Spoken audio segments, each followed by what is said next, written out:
Assalamualaikum warahmatullahi wabarakatuh.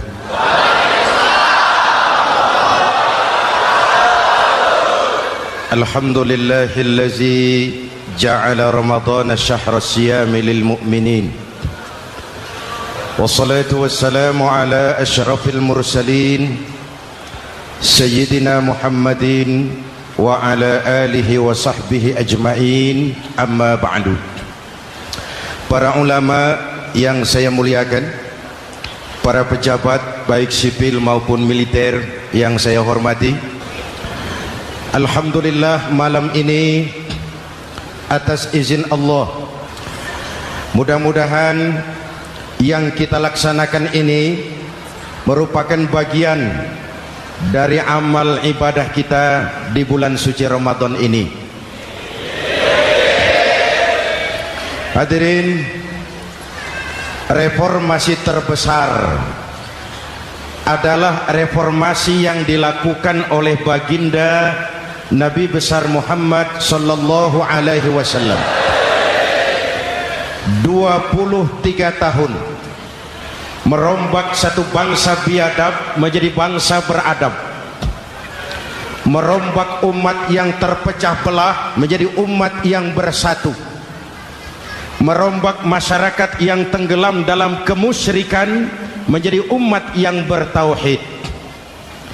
Reformasi besar apa yang dilaksanakan oleh Rasul dan apa hubungannya dengan kita sekarang? Ini yang ingin saya sampaikan malam ini. Pertama, beliau melaksanakan reformasi akidah, membebaskan manusia dari kemusyrikan, menyelamatkan manusia dari ketergantungan kepada benda. 13 tahun beliau berjuang di kota Makkah hanya untuk menanamkan la ilaha illallah Muhammadur Rasul. Dari sana segalanya dimulai, meletakkan fondasi. Saya yakin tidak ada Tuhan selain Allah dengan seluruh konsekuensinya. Kalau saya yakin tidak ada Tuhan selain Allah, maka saya tidak akan menyembah kecuali hanya kepada Allah. Orang yang benar fondasinya, benar sujudnya. Jelas? Kalau saya yakin tidak ada Tuhan selain Allah, saya tidak akan minta rizki kecuali hanya kepada Allah. Orang yang benar fondasinya, jauh dari korupsi, jauh dari judi.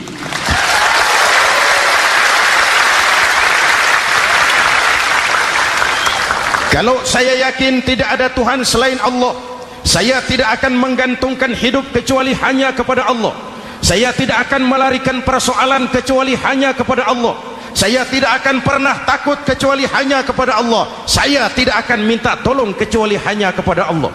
Inilah generator yang membangkitkan seluruh nilai-nilai amal kita.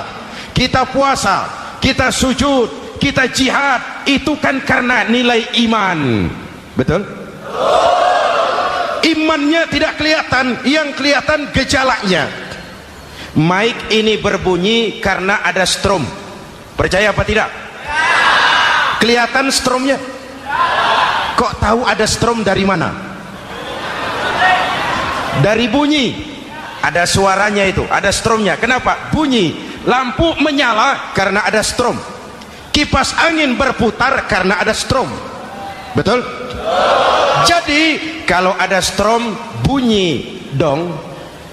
Kalau ada strom lampunya nyala dong. Kalau ada strom kipas anginnya muter dong.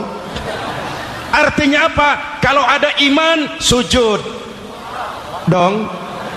Kalau ada iman jihad. Udah dang dong.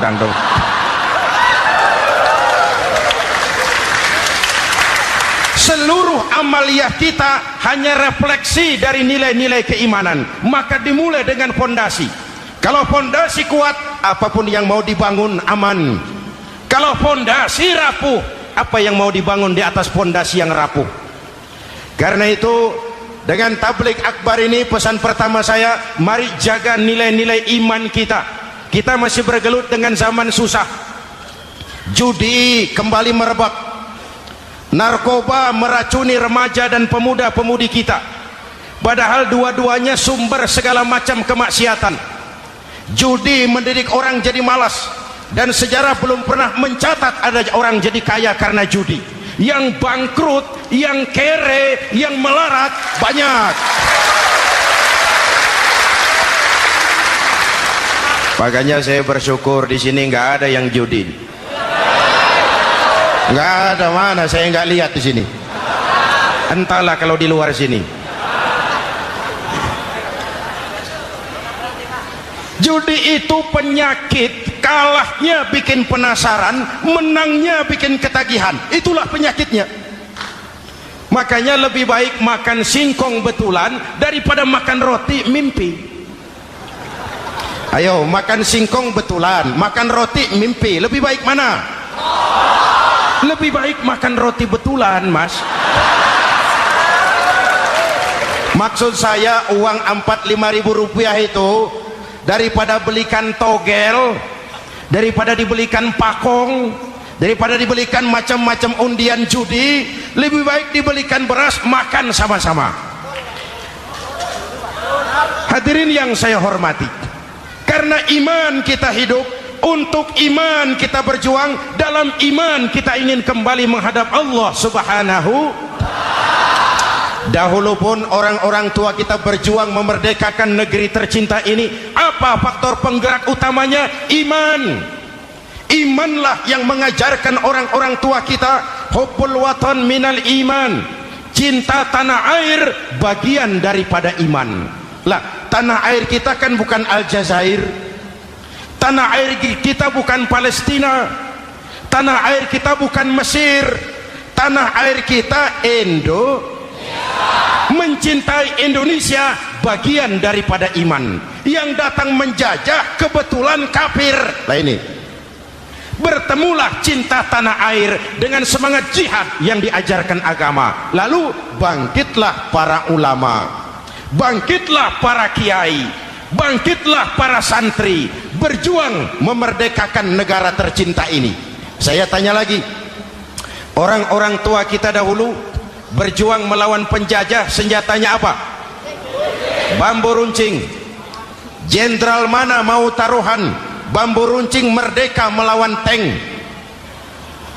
Bambu runcing merdeka melawan meriam. Bambu runcing merdeka melawan tentara-tentara profesional yang terlatih dengan baik. Menurut logika tidak mungkin, menurut kebiasaan tidak bisa, menurut rasio impossible. Entoh nyatanya kita merdeka. Lalu para pendiri Indonesia dengan jujur mencantumkan dalam mukaddimah Undang-Undang Dasar Negara kita kalimat yang berbunyi, dengan berkat rahmat Allah yang Maha Kuasa. Ada tidak itu dalam pembukaan Undang-Undang Dasar? Ada apa tidak? Pokoknya biar belum pernah baca, ada gitu saja sudah ya, biar lancar urusan. Saya yakin kalimat ini bukan lipstick, not decoration only. Kalimat ini pengakuan moral, pengakuan batin yang sangat jujur dari para pendiri Indonesia bahwa Allah campur tangan dalam proses kemerdekaan. Kalau tidak, nggak ada ceritanya bambu runcing merdeka melawan tank. Kalau dulu iman untuk merebut kemerdekaan, sekarang iman untuk mengisi kemerdekaan. Betul? Betul? Karena itu jaga nilai-nilai iman, jangan tidur. Kita sudah berhasil melaksanakan pemilu, sidang umum MPR sudah digelar, pemerintahan baru sudah terbentuk. Itu kita pilih bersama, kita dukung bersama. Mendukung itu tidak harus selalu iya, kula nuwun semohon dawuh kumaha juragan wae oke bos. Mendukung tidak harus selalu iya, mendukung juga memberikan saran, kritik, perbaikan.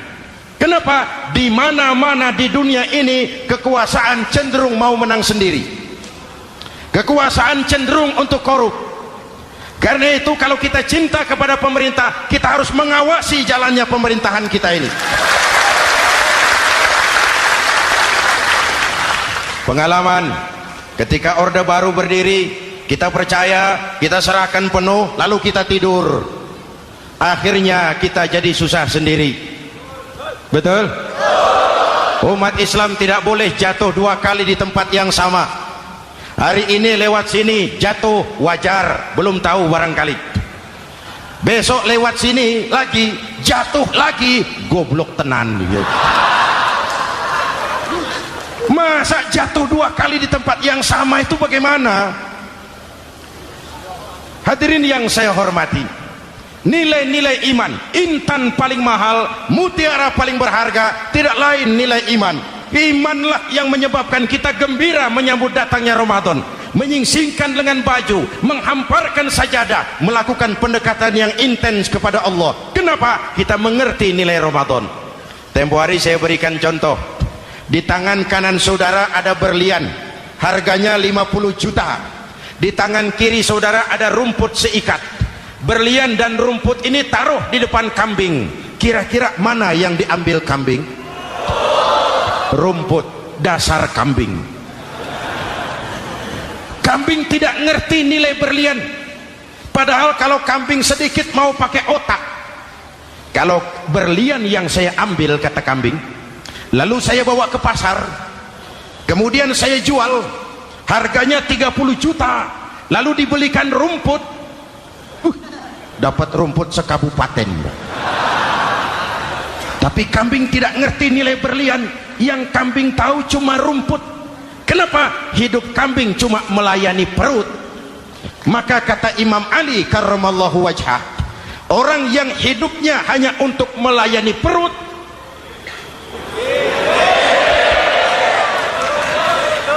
saudara yang ngomong ya, tanggung jawab. Saya kan cuma mulai, kenapa diterusin? Hadirin yang saya hormati, jaga iman baik-baik, wariskan kepada anak-anak kita. Mereka harapan kita semua. Mereka masa depan Indonesia. Akan bagaimana Republik Indonesia, bahkan akan bagaimana Islam di Republik Indonesia 20, 30, 40 tahun yang akan datang. Anak-anak kitalah jawabannya.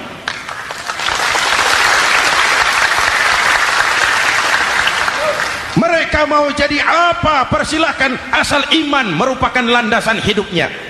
Anak-anak kita boleh jadi jenderal asal jenderal beriman, boleh jadi pejabat, pejabat beriman, jadi pengusaha, pengusaha beriman. Kalau iman landasannya aman, jadi pengusaha, pengusaha beriman, insya Allah timbangannya tidak curang, ekonomi lancar, masyarakat tenang. Jadi petani, petani beriman, insya Allah tidak menggarap tanah yang bukan miliknya.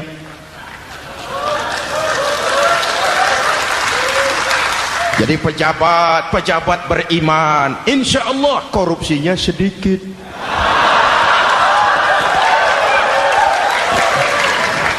Jadi jenderal, jenderal beriman, insya Allah berjuangnya bersama ulama, bukan nangkepi ulama.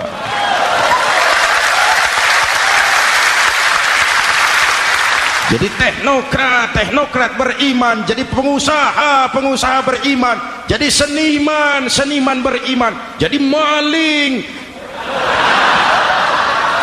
Nggak ada, mana ada maling beriman. Kalau iman landasannya, insya Allah aman. Ini yang pertama.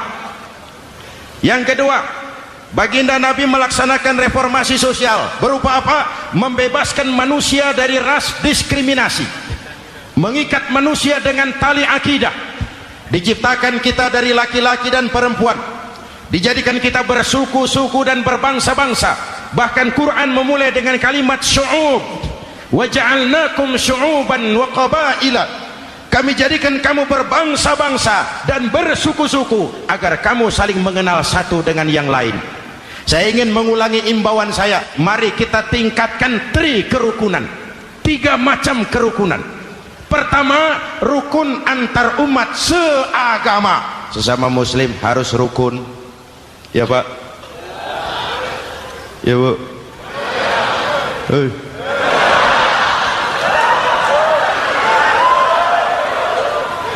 Malam ini saya tidak merasa sebagai tamu di sini. Saya hanya keluarga di tengah-tengah keluarganya.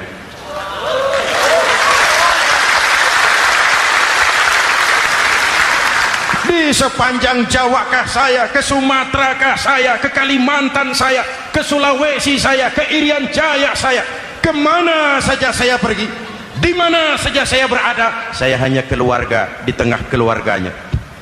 Sebagai muslim kita terikat akidah, sebagai bangsa kita punya komitmen, kita ingin bersatu nusa, satu bangsa, satu. Inilah kita. Hadirin yang saya hormati, rukun antar umat seagama. Hura-hura pemilu sudah lewat, ekses-eksesnya harus kita hilangkan. Boleh jadi kemarin-kemarin karena berbeda kaos sama teman gak teguran. Yang sudah, yang penting sekarang ke depan. Sudah capek kita rakyat diobok-obok.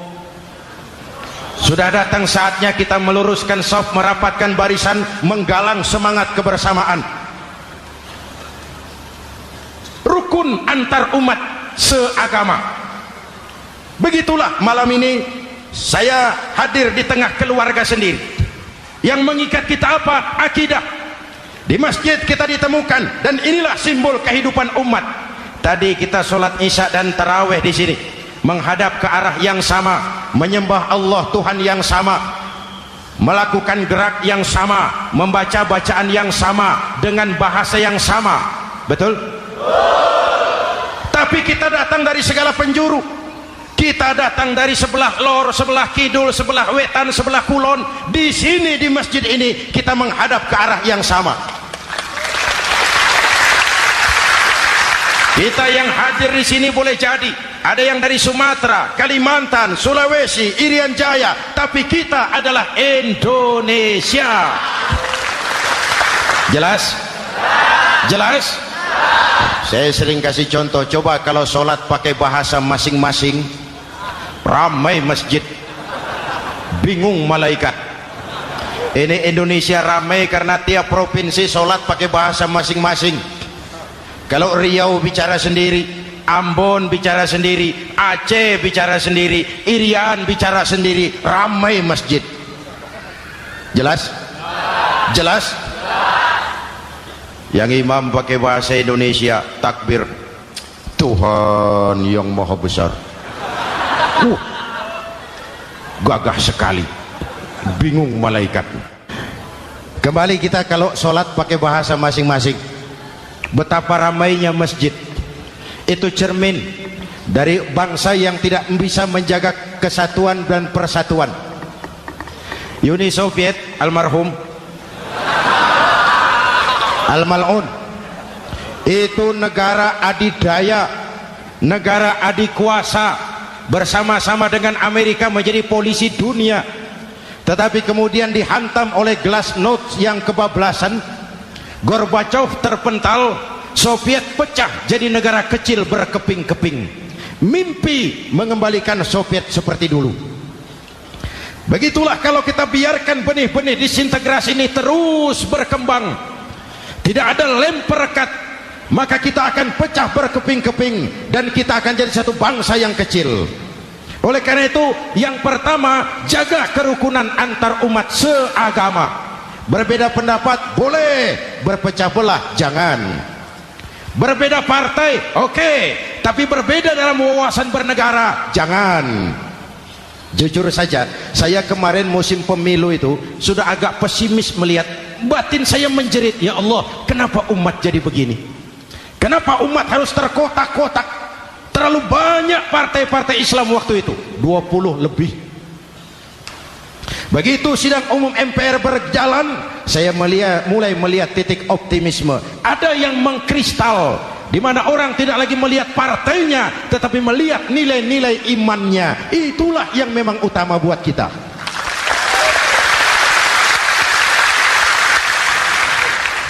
Ini yang pertama, rukun antar umat seagama. Yang kedua, rukun antar umat beragama.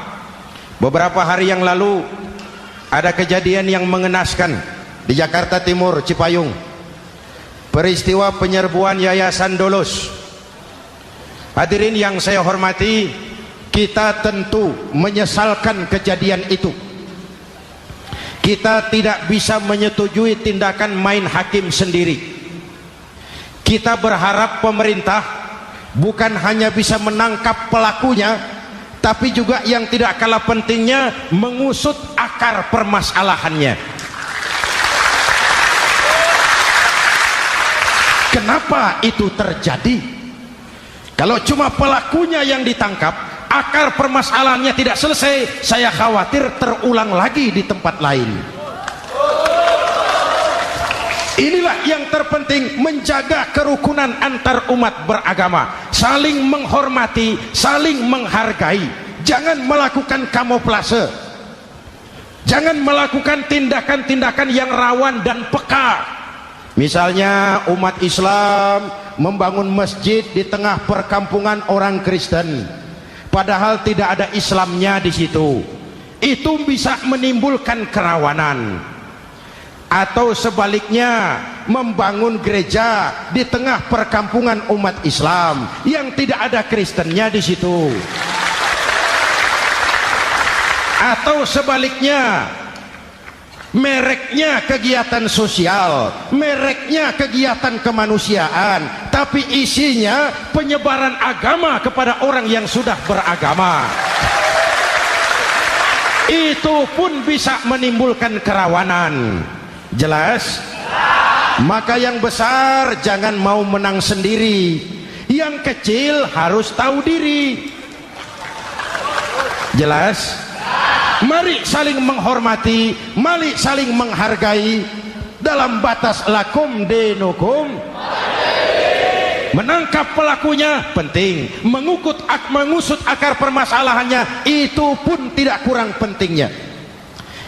Hadirin yang saya hormati, Islam agama toleran, baik dari prinsip ajarannya maupun dari sikap umatnya. Islam agama yang rahmatan lil alamin. Kita punya kewajiban untuk membuktikan bahwa Islam bukan merupakan ancaman. Islam adalah alternatif, Islam adalah solusi. Islam bukan ancaman. Yang hadir di sini bukan perusuh, bukan umat biang kerok, ini umat yang cinta damai. Ini umat yang tidak pernah mencari-cari musuh, tapi juga tidak akan pernah lari kalau bertemu musuh. Mari kita jaga kerukunan antar umat beragama. Jangan sampai peristiwa Dolos terulang lagi di tempat-tempat lain. Saling menghargai, saling menghormati. Jangan main hakim sendiri, tapi juga jangan mau menang sendiri. Hadirin yang saya hormati, dengan menjaga kerukunan antar umat beragama, akar keutuhan kita sebagai bangsa semakin terpelihara.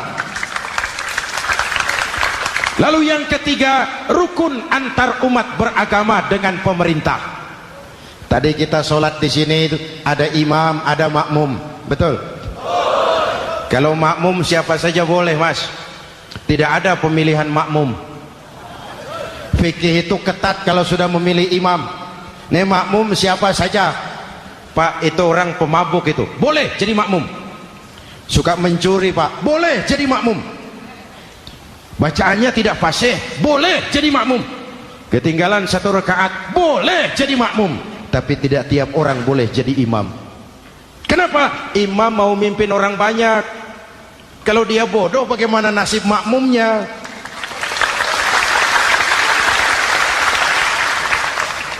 Ada karikatur di Medan, pernah kejadian anak kecil disuruh sholat sama ibunya. Nak, sholat kau. Ah, aku tak pandai sholat, mak. Si ucok rupanya ini. Kata ibunya, sudahlah, kau ikuti saja bapakmu tuh. Apa yang bapak mau kerjakan, kau ikuti sajalah. Jadi lama, kalau ikut saja bisa laku. Berangkatlah anak ini kan, sholat di belakang bapaknya, jadi makmum. Sholat di balai bambu, tidak pakai tikar. Bangun sujud, hidung bapaknya terjepit bambu. Karena sakit dan kaget, refleks bapak ini teriak, aduh. Anak di belakang ingat pesan maknya, ikuti saja bapakmu. Si anak ini malah pakai iramat, aduh.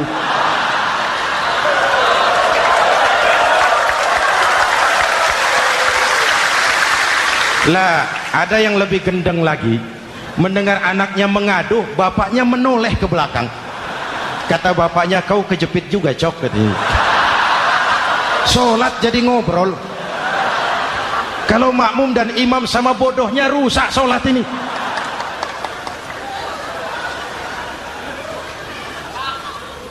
Hadirin yang saya hormati,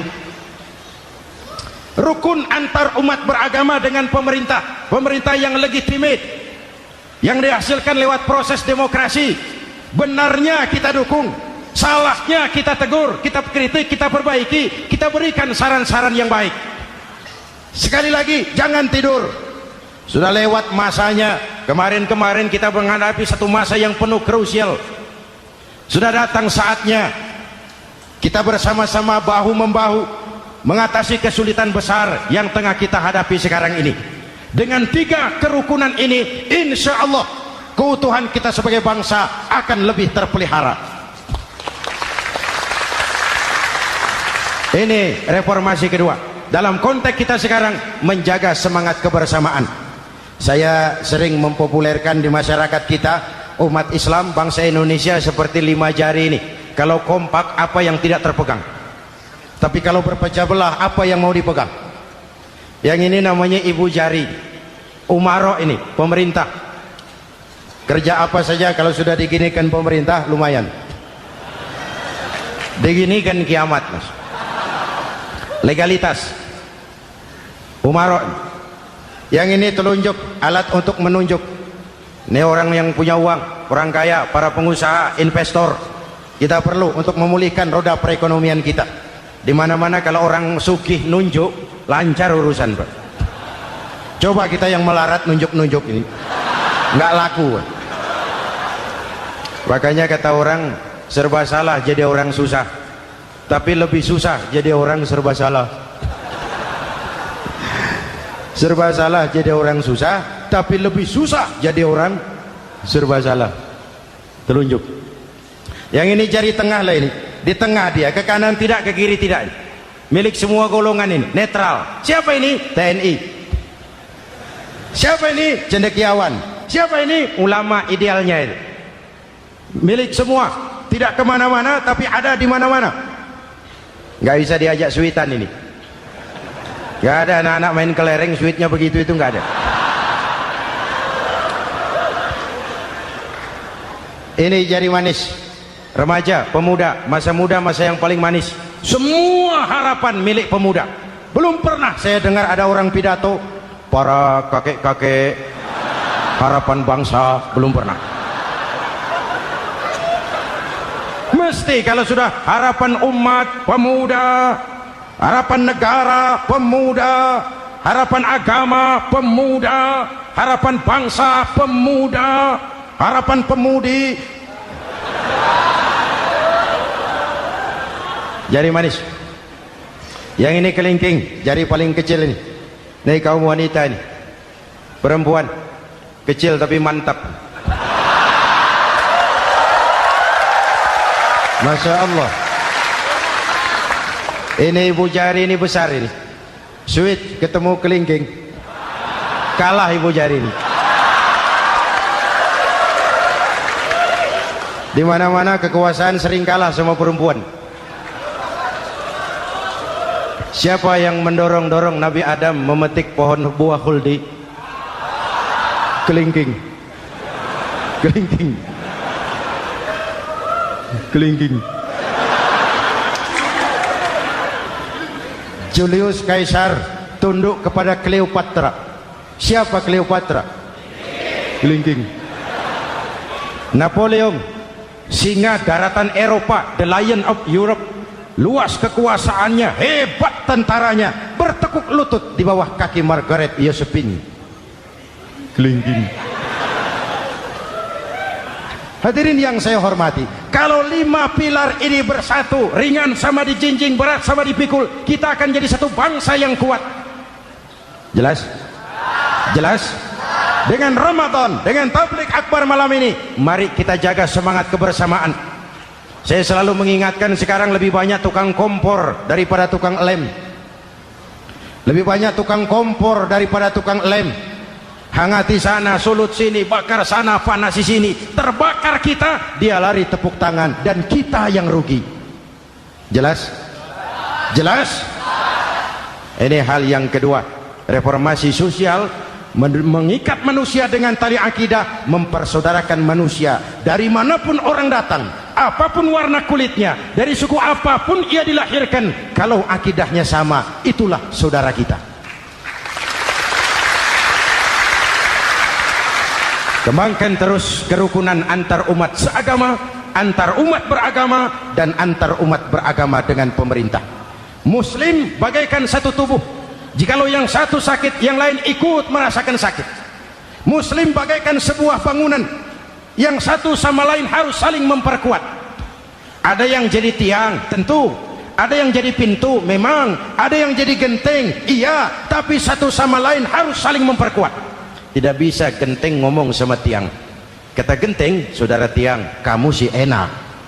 Saya setengah mati, kata genteng. Hujan kehujanan, panas kepanasan, kadang-kadang anak-anak nakal saya dilontari batu, kata genteng.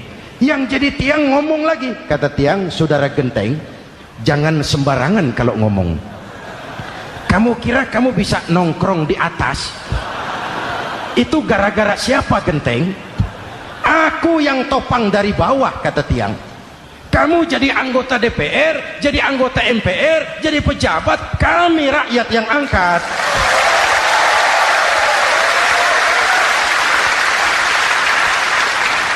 Jangan waktu di bawah rajin ngamalkan ayat kursi, dapat kursi lupa sama ayat.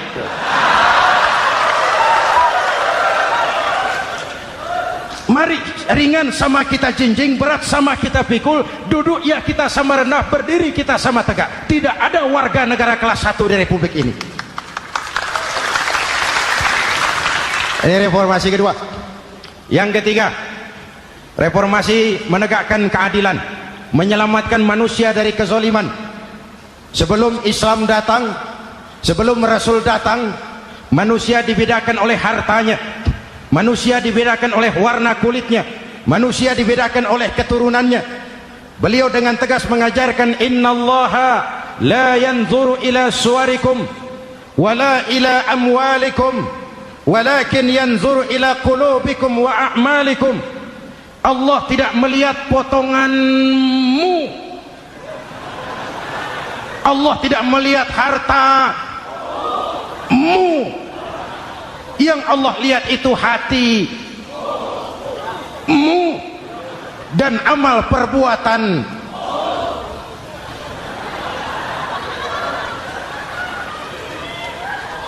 Perjuangan menegakkan keadilan. Hadirin yang saya hormati, itulah yang menyebabkan reformasi kita menggelinding, menuntut keadilan, baik keadilan di bidang politik, keadilan di bidang ekonomi, keadilan di bidang hukum. Nabi pernah mengingatkan, hakim, kata Nabi, itu ada 3 macam. Al-qudatu salasatun. Hakim ada 3 macam. 1 di surga, 2 di neraka. Hadirin yang saya hormati, siapa yang hakim ke surga itu? Ada hakim yang tahu tentang kebenaran, lalu siap melaksanakan kebenaran itu, menghukum dengan kebenaran apapun resikonya, walaupun dimusuhi atasannya, walaupun bertentangan dengan nuraninya, karena itu orang yang dia sukai, tapi dia tetap melaksanakan hukum. Hakim yang mengerti tentang kebenaran sesuatu lalu melaksanakan hukum dengan kebenaran itu yang akan sampai ke surga. Yang kedua, ada hakim tahu tentang kebenaran tapi tidak mampu melaksanakan hukum dengan kebenaran itu.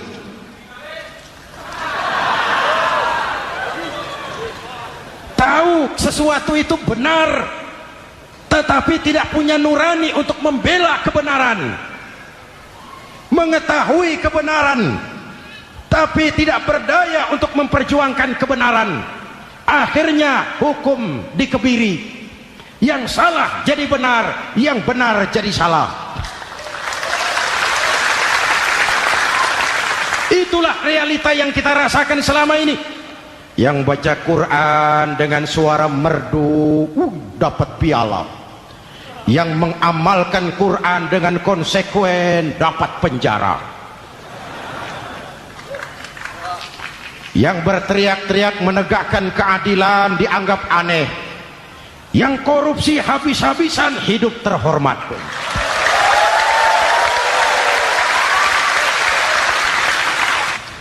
Jadi yang kedua tadi hakim yang tahu kebenaran tetapi tidak mampu melaksanakan hukum sesuai dengan kebenaran, diperkosanya kebenaran, ditekannya hati nuraninya, sehingga ini yang mengakibatkan terlukanya perasaan keadilan.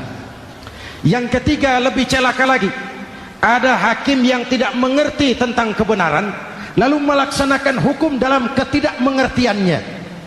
Bodoh melaksanakan hukum dalam kebodohan, itu pun menyebabkan orang masuk neraka. Na'udzu. Hadirin yang saya hormati, reformasi yang dilaksanakan Rasul berjuang menegakkan keadilan setelah membebaskan manusia dari ras diskriminasi. An-nas kulluhum li Adam wa Adam min turab, la fadla li arabiyyin ala ajamiyyin illa bittaqwa. Seluruh manusia berasal dari Adam. Adam diciptakan dari tanah dan tidak ada kelebihan Arab dengan yang bukan Arab kecuali dengan takwanya. Nah, saya masih ingat sebuah cerita. Mau dengar? Mau dengar? Pada waktu Umar bin Khattab radhiyallahu anhu menjadi khalifah, menjadi Amirul Mukminin, itu yang jadi gubernur di Mesir adalah Amr bin As. Satu saat Amr bin As ingin mendirikan masjid, tapi tanah lokasi masjid itu milik orang Yahudi, ada gubuk di situ. Dipanggil Yahudi ini oleh Amr bin As, saudara Yahudi, iya. Itu rumahmu ya? Iya. Sudah tahu belum? Belum. Ya memang saya belum kasih tahu. Begini, kamu bangun sembarangan saja, rumahmu kena jalur hijau itu. Lalu saya mau bangun masjid di situ. Ya tapi ada rumah saya, Pak. Sudahlah, rumahmu saya bayar, saya beli. Enggak mau, Pak. Rumah saya cuma itu-itunya. Saya bayar 2 kali lipat. Enggak mau, Pak. Enggak mau. Sudahlah, saya ganti rugi. Ya, enggak mau, Pak. Namanya juga ganti rugi, Pak. Biar digantikan tetap rugi. Mangkel Amr bin As ini wong cilik kok bertingkah amat. Si amat aja nggak bertingkah. Panggil kamtib. Hei, gusur. Ditarik rumah Yahudi ini, ambrol, menitiskan air mata si Yahudi di sudut kehidupan. Begini wong cilik ini sudah jatuh tertimpa tangga, rumah cuma sak gubuk-gubuknya diderek oleh petugas. Pikir-pikir Amr bin As kan cuma gubernur, di atasnya kan masih ada khalifah Umar bin Khattab. Saya mau lapor ke pusat. Berangkat Yahudi ini dari Mesir menuju Madinah, berhari-hari berjalan sambil berpikir, ini nanti kalau saya laporan kepada khalifah, apa pengaduan saya diterima? Wong saya rakyat kecil, lagian Yahudi, sementara yang menggusur saya ini gubernurnya sendiri. Terus dia berjalan sampai di kota Madinah. Lewat tengah hari dia mulai cari-cari. Ada orang, ketemu orang sedang tidur di bawah pohon kurma. Selamat siang, Pak. Siang. Saya mau numpang tanya, Pak. Tanya apa? Bapak tahu Khalifah Umar bin Khattab? Tahu. Istananya di mana, Pak? Istananya di atas lumpur. Di atas lumpur? Iya. Pakaian kebesarannya apa, Pak? Sutra? Bukan. Pakaian kebesarannya malu dan takwa. Pengawalnya banyak, Pak. Banyak. Berapa peleton? Pengawalnya yatim, orang jompo, kelompok mustad'afin, orang-orang lemah, janda-janda tua.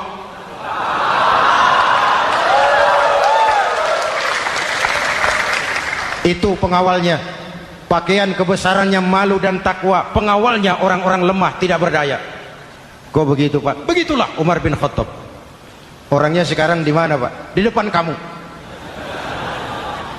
Jadi Bapak, iya, Bapak? Iya. Saya Umar. Ada apa mas? Oh, yang datang dari Semarang waktu itu. Gini loh Pak, saya mau menuntut keadilan. Keadilan kenapa? Gubernur Bapak Amr bin As itu Pak zolim. Kenapa dia? Gubuk saya main tarik saja runtuh. Saya nggak punya rumah lagi, wong saya ini golongan makmur, cuma rumah sama sumur. Lalu untuk apa? Katanya dia mau bangun masjid di situ Pak. Dipaksanya rumah kamu ditarik sampai runtuh. Iya. Yahudi? Ya Pak. Itu ada tempat sampah ya. Betul Pak. Di situ banyak tulang unta. Coba kau cari satu tulang unta bawa ke sini. Bingung Yahudi. Pak, saya jauh-jauh dari Mesir ke sini ini mau cari keadilan. Kalau tulang unta di Mesir juga banyak Pak. Sudahlah, kau ambil saja tulang itu. Berangkat Yahudi penuh tanda tanya, ambil sebuah tulang unta, diberikan kepada Khalifah Umar bin Khattab.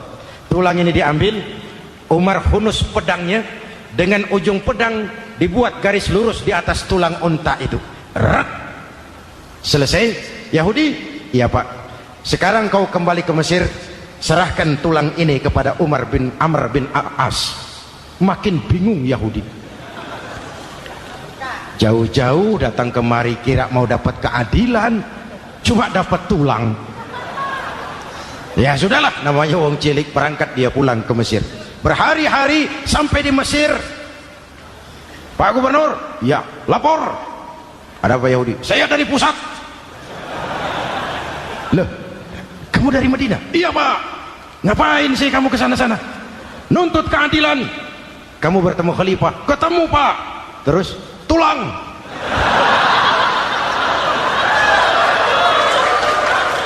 Ini loh Pak, salam dari beliau. Tulang.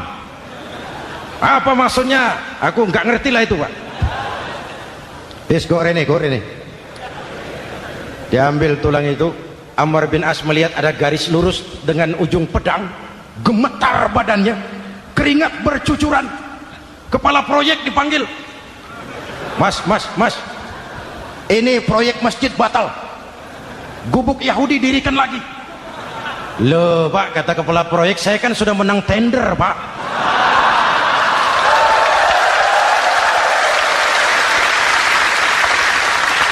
Wes, nggak ada urusan. Sampean mau menang mau kalah tender, proyek batal.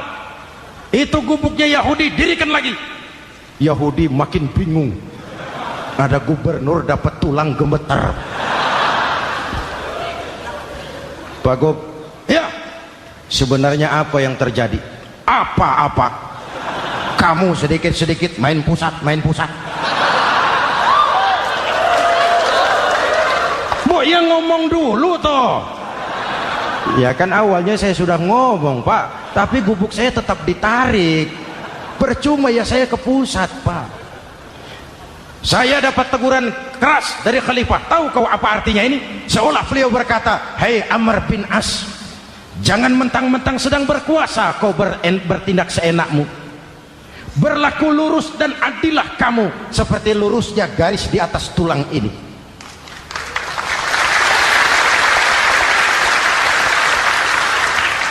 Kalau kau tidak lurus, kalau kau tidak berlaku adil, aku yang akan meluruskanmu dengan pedangku. Itu bahasa simbolik. Siapa yang nggak gemetar? Kamu. Pusat. Wedus. Ya ini nek coro kita. Oh Pak, kalau begitu Islam adil ya Pak? Adil. Jadi saya menang Pak? Menang kamu. Padahal saya Yahudi. Tapi menang ya? Menang.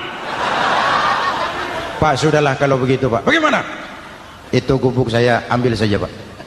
Tanah-tanahnya sak gubuk-gubuknya Bapak ambil. Silahkan kalau mau dibangun masjid. Tidak cuma sekedar itu Pak. Mulai hari ini Bapak dengarkan. Asyhadu an la ilaha illallah wa asyhadu anna Muhammadar Rasulullah.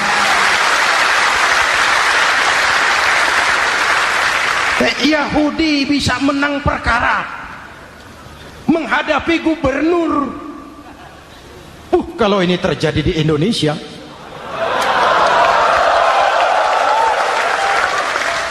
Amin.